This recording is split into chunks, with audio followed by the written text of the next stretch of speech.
یہ تمہارے لیے بہتر ہے لعلکم تذکرون تاکہ تم نصیحت حاصل کرو۔ اب کسی کے گھر جانا ہو تو جیسے عام طور پہ ہوتا ہے نا کہ قریبی رشتہ دار ہیں یا بہت زیادہ گہری دوستی ہے تو بغیر اجازت گھس جاتے ہیں، یا پڑوسی ہے، بڑی سختی کے ساتھ اس سے منع کیا گیا کہ نہیں، اس کی اجازت نہیں ہے۔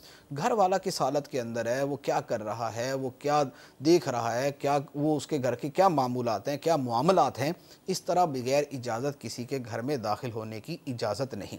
اچھا، پھر اس کے بعد اگلی آیت کے اندر ارشاد فرمایا فَإِن لَّمْ تَجِدُوا فِيهَا أَحَدًا فَلَا تَدْخُلُوهَا حَتَّى يُؤْذَنَ لَكُمْ۔ ارشاد فرمایا کہ اگر تم کسی ایسے گھر میں جاؤ جس گھر کے اندر کوئی رہتا نہیں ہے، یعنی وہاں پر گھر میں کوئی فرد موجود نہیں ہے، تو اب یہ کہو کہ یار گھر میں تو کوئی بندہ ہے نہیں، لہٰذا اب داخل ہونے کی اجازت ہو جائے گی، کیونکہ گھر میں کوئی آدمی ہوتا ہے تو داخل ہونا اس لیے منع کہ پتہ نہیں کیا کر رہا ہوگا، صحیح، لہٰذا جب بندہ ہی نہیں ہے تو اب داخل ہوئے۔ فرمایا نہیں، فَإِن لَّمْ تَجِدُوا فِيهَا أَحَدًا فَلَا تَدْخُلُوهَا حَتَّى يُؤْذَنَ لَكُمْ، کہ اگر گھر میں کوئی موجود نہیں ہے تب بھی کسی کے گھر میں داخل نہیں ہو سکتے جب تک کہ تمہیں اس کی اجازت نہ ہو۔ کسی نے اجازت دی ہوئی ہے کہ ہاں تم میرے گھر میں آ جانا تو تم داخل ہوگے، ورنہ نہیں۔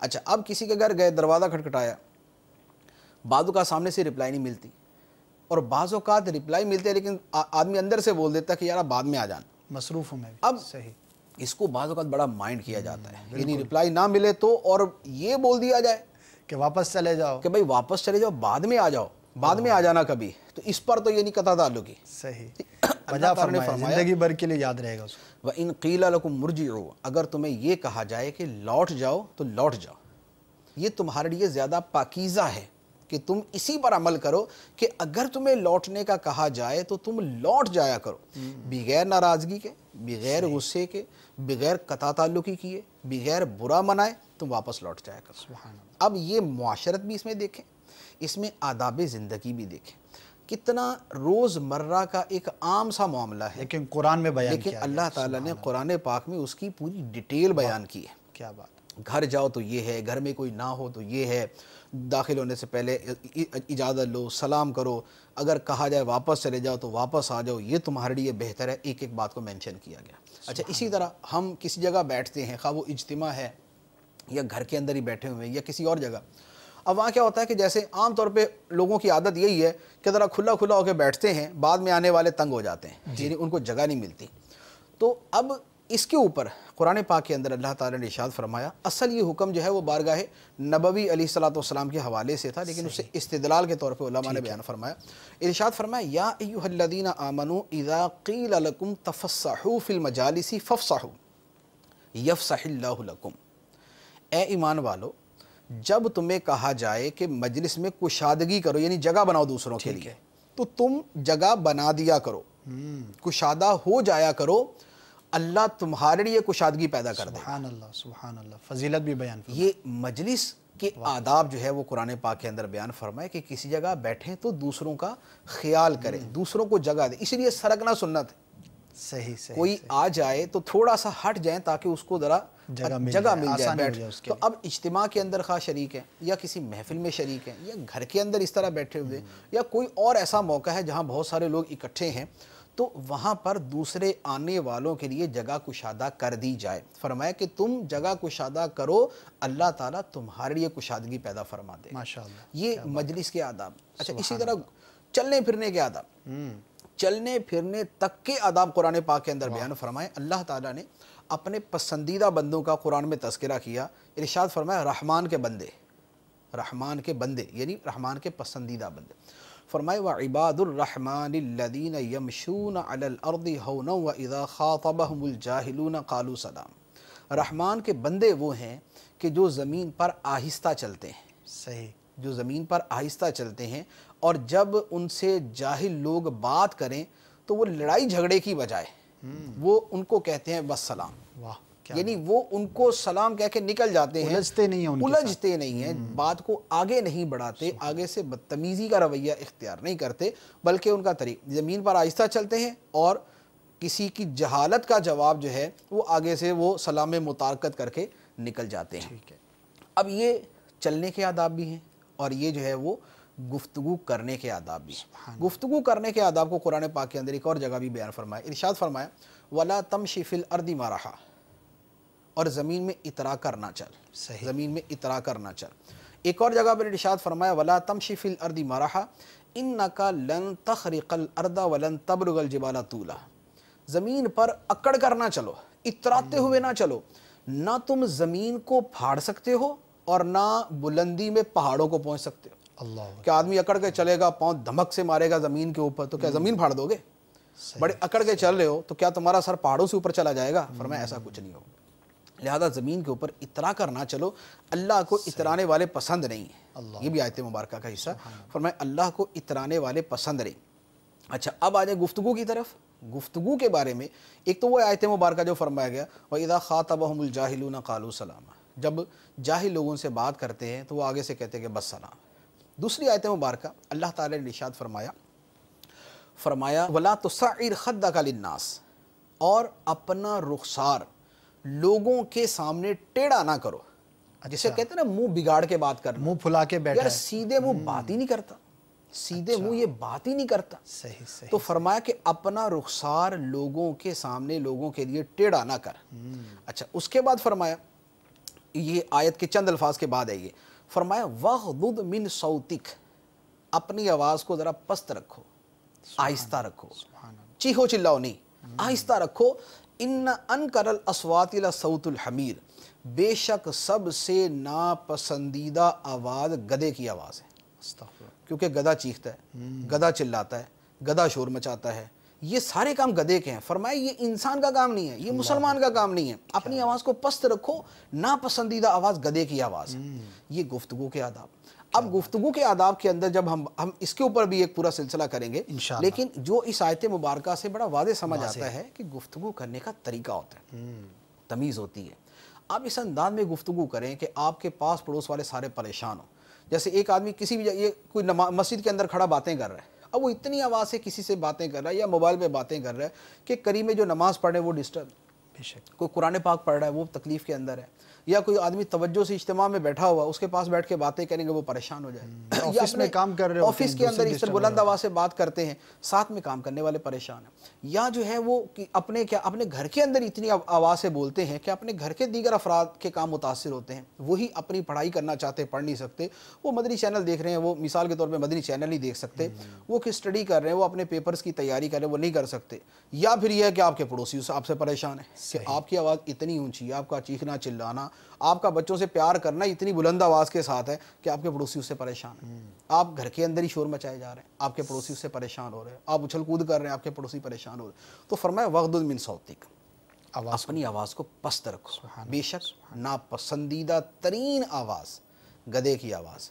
تو اب یہ دیکھیں کہ آداب زندگی کے میں نے چند ایک مثالیں بیان کی اور کتنی معمولی چیزیں اس کو سمجھا جاتا ہے، یعنی جو آپ نے مثالیں دی مفتی صاحب، کتنی ایک روز مرہ کی ایک عام فہم سی چیزیں ہیں، لیکن رب عز و جل نے قرآن کے اندر بیان فرمایا۔ بیسیکلی یہی وہ چیزیں ہیں نا جن کے اوپر ہمارے لوگ مرعوب ہوتے ہیں نا کہ اہل مغرب بڑے تمیز والے ہیں، بڑے تہذیب والے ہیں، بڑی شائستگی ہے، بڑے مینرز ہیں ان کے اندر، ان کو گفتگو کرنا آتی ہے، ان کو چلنا پھرنا آتا ہے، ان کے یہاں ٹریفک کا نظام ہے، وہ لائن لگا کے جناب کھڑے ہوتے ہیں، قطار لگانا جانتے ہیں، وہ ایک دوسرے سے مسکرا کے ملتے ہیں۔ تو یہ جو قرآن پاک میں بیان کیا، یہ کیا بیان کیا گیا؟ یہی تو چیزیں بیان کی گئی، یہی تو وہ آداب زندگی ہیں، یہی وہ مینرز ہیں، یہی وہ اخلاقیات ہیں، یہی وہ طریقہ ہے، یہی سلیقہ زندگی ہے جو قرآن کے اندر اور احادیث مبارکہ کے اندر بیان کیا گیا ہے۔ بات یہ ہے کہ ہمارے لوگوں کی تربیت نہ ہونے کے برابر ہے۔ ہمارے یہاں تربیت کہاں ہوتی ہے؟ ہمارے ہاں لوگوں کو آداب زندگی کہاں سکھائے جاتے ہیں؟ زندگی کے کون گھروں سے کے حصے میں اندر سیکھتے ہیں؟ گھروں کے اندر سکھائے جاتے ہیں جن کو خود تمیز نہیں ہوتی۔ تو وہ جس آدمی کو خود زندگی گزارنے کا صحیح اسلامی طریقہ اس کی اپنی لا علمی اور جہالت کی وجہ سے یا علم ہونے کے باوجود غفلت کی وجہ سے جس کو خود زندگی گزارنا نہیں آتا، وہ اپنی اولاد کو کیا سکھائے گا؟ اللہ اکبر۔ اچھا کیا اسکولوں کے اندر سکھایا جائے گا؟ ہمارے اسکولوں والے جو ہے وہ کوئی نئے محاذ کھول کے کھڑے ہوتے ہیں۔ کچھ عرصہ پہلے جناب وہ ایک جدید قسم کی جنسی تعلیم کے اوپر شروع ہو گیا کہ جناب اسکولوں میں یہ شروع کی جائے، تو ان کے لیے دوسرے محاذ بہت ہے، وہ ان کو ہے ہی نہیں کہ آداب زندگی بھی سکھائے جائیں۔ وہ سائنسدان بنا دیں گے، انجینئر بنا دیں گے، وہ اس کو تاریخ دان بنا دیں گے، وہ اس کو ہسٹری دان بنا دیں گے، وہ اس کو انسان نہیں بنائیں گے۔ اس کے بعد اب آ جائیں کیا نا ہمارے میڈیا کی طرف۔ ہمارا میڈیا ڈرامے دکھائے گا، ہمارا میڈیا فلمیں دکھائے گا، ہمارا میڈیا سیاست سکھائے گا، ہمارا میڈیا دنیا بھر کے عیوب بیان کرے گا، ہمارا میڈیا جناب لتے لے گا، ہمارا میڈیا سارا کچھ کرے گا، نہیں سکھائے گا نا تو اس کو صحیح مسلمان بننا نہیں سکھائے گا، اس کو پورا انسان بننا نہیں سکھائے گا، اس کو آداب زندگی نہیں سکھائے گا، بلکہ اس کو پریکٹیکلی وہ لڑائی کرنا سکھائے گا کہ لڑنا کیسے ہے، جھگڑنا کیسے ہے، گدے کی آواز کیسے نکالنی ہے، گریبان کیسے پکڑنا ہے، گلاس اٹھا کے کیسے مارنا ہے، اس کو پریکٹیکل روزانہ اس کو یہ سکھائے گا۔ جب ہمارا سب سے زیادہ جس کو لوگ دیکھتے ہیں، یعنی میڈیا ہمارا جس کا سب سے زیادہ انفلوئنس ہے معاشرے کے اندر، امپیکٹ ہے، جب وہ پریکٹیکلی لوگوں کو صرف لڑائی جھگڑا تو تکار ابے تبے گالی گلوچ برا بھلا یہ وہ سکھائے گا، تو پھر اس معاشرے کے اندر کہاں سے آداب آئیں گے، پھر یہاں کہاں سے معاشرت آئے گی، پھر یہاں کہاں جو ہے وہ زندگی گزارنے کا ڈنگ آئے گا۔ پھر یہی ہوگا بات بات کے اوپر جناب دوسرے کا گریبان پکڑیں گے، پھر یہی ہوگا کہ پیچھے سے ہارن مار مار کے اگلی گاڑی والے کو تنگ کر دیں گے، پھر زندگی جو ہے نا اسی یعنی پھر خود شکایت بھی کریں گے، نہیں جن طبقات کی ہم بات کر رہے ہیں، جن کی ذمہ داری ہے، والدین کی ذمہ داری ہے، اساتذہ کی ذمہ داری ہے، معاشرے میں صاحب اثر لوگوں کی ذمہ داری ہے، اچھا وہ اپنی ذمہ داری پوری نہیں کرتے تو خود بھی اسی چیز کے ہاتھوں پریشان ہوتے ہیں۔ یعنی میڈیا کا پتہ کیا فرمائے گا، میڈیا فرمائے گا دیکھیں یار یہ مولوی صاحبان نا سارے ایسے ہی کرتے ہیں، صحیح، یعنی جو خود سکھایا لوگوں کو لڑائی کرنا، جو پریکٹیکلی لڑائی دکھائی ان کو، جو قوموں کو لڑوایا، جو چھوٹی سی بات کا بتنگڑ بنا کے آپس میں فساد ڈلوا دیا، جو ایک چھپی ہوئی بات کو اچھال کر لوگوں کے درمیان تنفر پیدا کر دیا، نفرتیں پیدا کر دی، لوگ ایک دوسرے کو مار دوڑنے کو دوڑے، یہ سارے کام کرے گا۔ اس کے بعد دی اینڈ یہ فرمائے گا یار دیکھا یہ مولوی لڑوا دیتے ہیں آپس میں ایک دوسرے کو۔ ارے اللہ کے بندو، مولوی کہاں لڑواتے ہیں؟ وہ ان میں جو اس طرح کے ہوں گے شر پسند ہوں گے وہ اپنی جگہ، لیکن اس سے پہلے تو تم سارا کچھ کرتے ہو، صحیح، لڑائیاں تو تم پیدا کر رہے ہو، فساد تم پیدا کر رہے ہو، نفرت تو تم وہاں پھیلا رہے ہو، چھوٹی چھوٹی بات کو جناب بڑھا چڑھا کے تو تم بیان کر رہے ہو، جھوٹ تہمت الزام تراشیاں تو تم کر رہے ہو، بغیر ثبوت کے بات تو تم کر رہے ہو، تو پھر آگے جناب وہ ساری یہ چیزیں آ جاتی ہیں۔ لیکن ہمارا جو کہنے کا مقصد ہے کہ ہم بحیثیت مسلمان we are proud of becoming a Muslim, صحیح، کہ ہم فخر کرتے ہیں کہ ہم مسلمان ہیں، ہمارا دین ہمیں یہ آداب سکھاتا ہے، ہمارا قرآن ہمیں یہ آداب سکھاتا ہے، ہماری حدیثیں ہمیں یہ آداب سکھاتی ہیں، ہمارے علماء اور ہماری دینی کتابیں ہمیں یہ آداب سکھاتی ہیں، ہمارے اجتماعات اور ہمارا چینل اور جو ہمارا مذہبی میڈیا ہے وہ ہمیں یہ چیزیں سکھاتا ہے، وہ ہمیں لڑنا نہیں سکھاتا۔ ہمارے چینل یہ نہیں کہے گا کہ تم آپس میں لڑو اور پریکٹیکل کے لیے یہ دیکھو ہم تمہیں دو بندے بٹھا کے دکھا رہے ہیں اس طریقے سے تم نے لڑنا ہے، ہمارا چینل تمہیں یہ نہیں دکھائے گا۔ تو یہ ہے مذہبی تعلیم کا اصل رنگ اور اصل روپ، سبحان اللہ، یہ ہے دینداروں کا، مدرسے والوں کا اصل روپ۔ سبحان اللہ، ماشاء اللہ ماشاء اللہ۔ واقعی مدنی چینل کے ناظرین دیکھا آپ نے، جب یہ وضاحتیں سنتے ہیں اور یہ تعلیمات ہم سنتے ہیں تو واقعی قربان ہونے کو دل کرتا ہے، اور حقیقت یہی ہے کہ ہم اپنی کم علمی کی وجہ سے اس طرح کی چیزوں کی طرف آگے بڑھتے ہیں کہ یار یہ تو ہمارے دین میں کہاں بیان کی ہیں، ہمیں تو پتہ ہی نہیں ہے، دین نے تو یہ بیان نہیں کیا، تو نہیں بیان کیا ایسا نہیں، بلکہ قرآن کی آیتیں آپ نے سنی، احادیث کی بڑی خوبصورتی کے ساتھ مفتی صاحب نے ایک وضاحت جو ہمیں بیان فرمائی ہے کہ احادیث کے اندر کتنا بڑا ذخیرہ ہے جس میں آداب معاشرت کو، آپس میں ایک دوسرے کے ساتھ تعلقات کو بیان کیا گیا، اور بڑے بڑے محدثین کرام نے اس چیز پر اپنے پورے کتابوں میں باب قائم کیے۔ تو بات ہے علم کی، بات ہے توجہ کرنے کی، بات ہے اپنے اندر جذبہ بیدار کرنے کی، اور یہی دعوت اسلامی کا مدنی مقصد ہے، اور یہی مدنی چینل کے ذریعے آپ نے جو کچھ دیکھا یا پریکٹیکلی آپ مدنی ماحول سے وابستہ ہوں گے تو آپ کو انشاءاللہ عزوجل ایک فرحت محسوس ہوگی کہ یار جس معاشرے کے اندر ہم رہ رہے ہیں اور جن برائیوں کو ہم رات دن دیکھتے ہیں اس کے سدھار کی بھی کوئی صورت ہے، کوئی تو ایسا طبقہ ہے، کوئی تو ایسا ایک لوگوں کا گروہ ہے، لوگ موجود ہیں، اسی معاشرے کے فرد ہیں جو بڑے ہی با اخلاق ہوا کرتے ہیں، جن کے ساتھ بیٹھنے کے بعد جو ہے وہ آپس میں انتقام لینے کا جذبہ نہیں بلکہ آپس میں پیار و محبت جو ہے بڑھانے کا سلسلہ ہوتا ہے۔ جو مدنی مذاکرہ تھا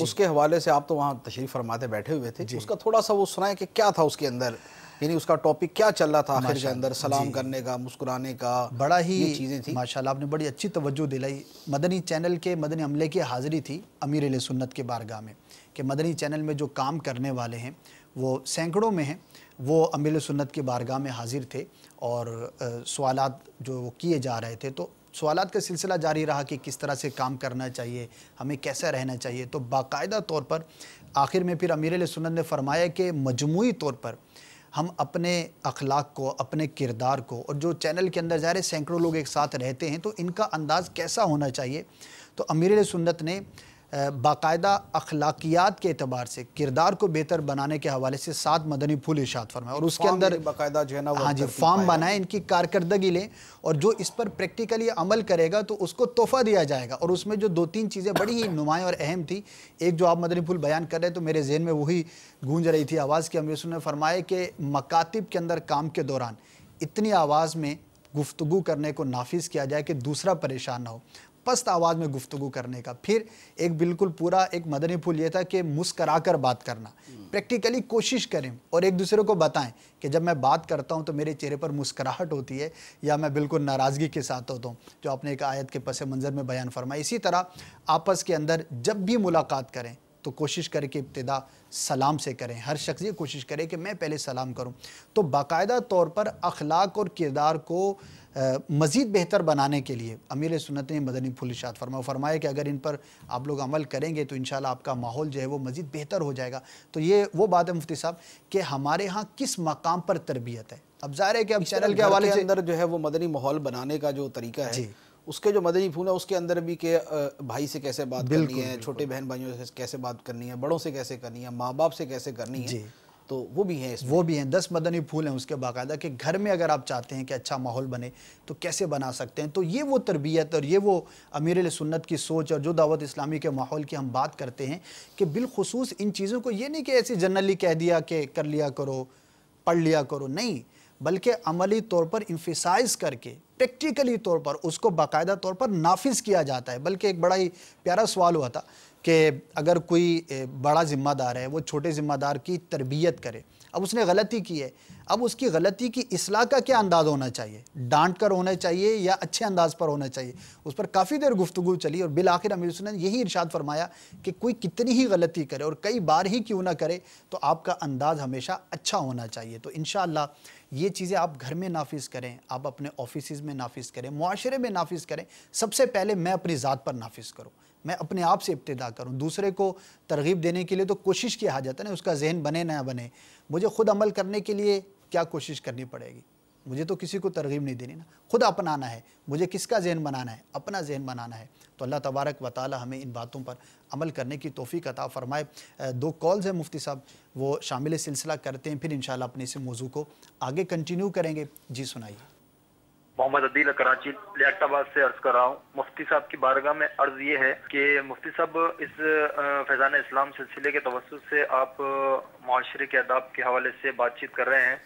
آج کل یہ ہوتا ہے کہ رات کو جو 4تھی منزل پہ رہتے ہیں یا 3ری منزل پہ رہتے ہیں، اب ہم 1st فلور پر ہیں، 2nd فلور پر ہیں، بہت ہی مشکل سے بچوں کو سلایا جاتا ہے یا ہماری آنکھ لگتی ہے، تو اس قدر زور سے بولتے ہوئے اترتے ہیں اور چپلیں ایسی پہنی ہوئی ہوتی ہیں کہ دھڑام پڑام ہوتا ہوا یہ 2-3 افراد جو اتر رہے ہوتے ہیں، اس سے بعض اوقات جو ہے نا بچے بھی اڑ جاتے ہیں اور بڑا جو ہے نا پریشانی کا سبب بنتا ہے۔ تو برائے کرم آپ مدنی چینل کے توسط سے ان کی جو ہے نا رہنمائی فرمائیں، اللہ تعالیٰ آپ کو جزا خیر عطا فرمائے۔ السلام علیکم ورحمۃ اللہ وبرکاتہ۔ وعلیکم السلام ورحمۃ اللہ وبرکاتہ۔ جی دوسری کال بھی سنا دیجیے۔ السلام علیکم ورحمۃ اللہ۔